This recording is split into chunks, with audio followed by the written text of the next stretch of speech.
How success look like as a Christian?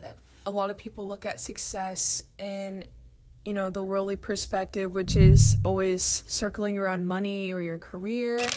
And then obviously as a Christian, you can look at it at the spiritual point of view. If you even look at the parable of the talents, God has given each servant some talents, and he was very pleased with those who were obedient to him and knew his character, knew that he was a good God. They trusted him, and they didn't put trust in the talents, but put their faith in Christ. And once they walked in obedience, they were able to double that. But it was the man who was given one talent who said, I knew you were a harsh man. And he put his faith and trust in his own plans and understanding. That's when, God was displeased. He called him a wicked and lazy servant because he did not walk in faith with God. And so I think to be a successful Christian, first off, know God's character, to love him, and that obedience, and just really have faith.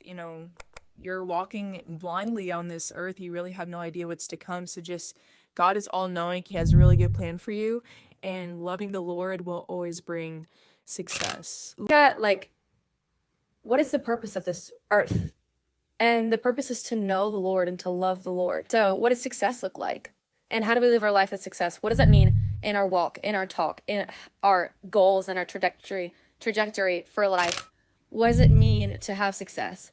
And there's such a toss-up of the world and what success looks like in the world, because everything is of tangible assets and value, and everything is selfish. It's for me. And I think aligning our heart to the heart of Christ is where success is at, because that is ultimately our purpose, is to know and love and serve the Creator.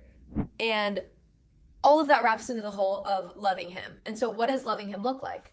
When you align first and foremost to the heart of God and what it means to live for him and be obedient to him, that's saying, Lord, I choose you because you are the source. You are everything that matters. You are the reason why. You are the reason why we are alive, the reason why we have breath in our lungs, the reason why we have purpose. You gave us the purpose. You crafted us in your image. You crafted us with our unique personalities, and you crafted us with our desires in our hearts, to be who you've called us to be. And so you've given us that. And so to pursue success on this earth as we're living, because our earth is present, I think that means saying, Lord, I choose you, and I want to be obedient to loving you, which means turning my heart to your heart.